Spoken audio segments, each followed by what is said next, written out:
Hello guys, so welcome back to new vlog. അപ്പം നിങ്ങൾ ഇന്ന് കാണാൻ പോകുന്ന ഒരു ചപ്പാത്തി വ്ളോഗാണ്. പേര് കേൾക്കുന്ന പോലെ തന്നെ അത്യാവശ്യം കോമഡി. ഞാൻ ആദ്യമായിട്ട് ജീവിതത്തിൽ ചപ്പാത്തി ഉണ്ടാക്കുന്നത്. ഇതവിടെ ഓപ്പണിംഗ് പോലെ പറഞ്ഞിട്ട് ഒരുത്തൻ എന്നെ കൊണ്ട് ഒന്നും കൂടെ ചെയ്യിപ്പിക്കുന്നുണ്ട്. അതൊക്കെ കഴിഞ്ഞു. അങ്ങനെ ഓപ്പണിംഗ് ഒക്കെ ചെയ്തതിന് ശേഷം ക്യാമറ ഒന്ന് മര്യാദയ്ക്ക് വെച്ച് തരുമോ മോനെ എന്ന് പറഞ്ഞപ്പോഴത്തേക്കും 2-3 ഊക്കലൊക്കെ ചെയ്തതിന് ശേഷം അവൻ ക്യാമറ ഒന്ന് സെറ്റാക്കി തന്നെ എനിക്ക്.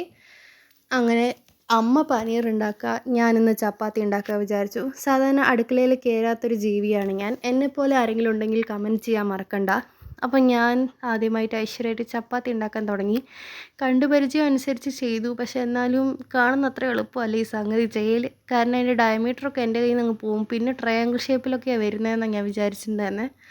പിന്നെ അവസാനം ഒപ്പിച്ചത് സർക്കിൾ ഷേപ്പിലൊക്കെ എത്തിച്ചു ഞാൻ. അമ്മ പറയുന്നുണ്ടായിരുന്നു, നീ സാധാരണ എല്ലാവരും ചപ്പാത്തി ഉണ്ടാക്കുന്ന ഇങ്ങനെ ഇരട്ടി നേരാണല്ലോ മോളെ ഉണ്ടാക്കണേന്ന്.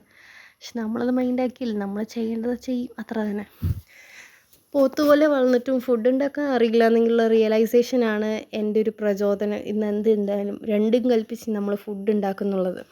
അങ്ങനെ കുറേ നേരത്തെ പരിശ്രമത്തിന് ശേഷം എൻ്റെ ചപ്പാത്തിയൊക്കെ ഓൾമോസ്റ്റ് റെഡിയായി വന്നു. പക്ഷെ അവസാനം ഗൗതുവിനോടും അച്ഛനോടും റിവ്യൂ ചോദിച്ചപ്പോഴത്തേക്കും ഫുഡ് അടിപൊളിയായിരുന്നെങ്കിലും ചപ്പാത്തി ഏകദേശം നല്ല കട്ടിയുണ്ടായിരുന്നു. 5 ചപ്പാത്തി തിന്നിരുന്ന എൻ്റെ ഗൗതു ഇത്തവണ 3 എണ്ണത്തിൽ ഒതുക്കി. കാരണം നല്ല കട്ടിയുണ്ടായിരുന്നു. അത് പെട്ടെന്ന് ഫില്ലാവുന്നുണ്ട്. ഇത്ര കട്ടി പാടില്ല എന്ന് പറഞ്ഞിട്ട് അമ്മ ഇവിടെ ട്രെയിനിങ് ചെയ്തുകൊണ്ടിരിക്കുകയാണ്. എനിക്കെല്ലാം അറിയാമെന്നുള്ള ഫുൾ കോൺഫിഡൻസിൽ പിന്നെയും ചെയ്ത് അവിടെ ഒട്ടി അതൊക്കെ കുളമായത് പിന്നെ അമ്മ ഹെൽപ്പ് ചെയ്യാണ്. അങ്ങനെ അവസാനം 1-1.5 മണിക്കൂർ പരിശ്രമത്തിന് ശേഷം എൻ്റെ ചപ്പാത്തിയൊക്കെ റെഡിയായി. ഞാൻ ഈ കിടന്ന് എൻ്റെ ചപ്പാത്തിനെ പുകഴ്ത്തുന്നതാണ് നിങ്ങളീ കാണുന്നത്. ഫുഡിന് ടേസ്റ്റൊക്കെ ഉണ്ടായിരുന്നു, ചപ്പാത്തി കരിഞ്ഞില്ല ഭാഗ്യം കൊണ്ട്. അപ്പോൾ അത്രയേ ഉള്ളൂ. Love you all. Tata bye bye and don't forget to subscribe.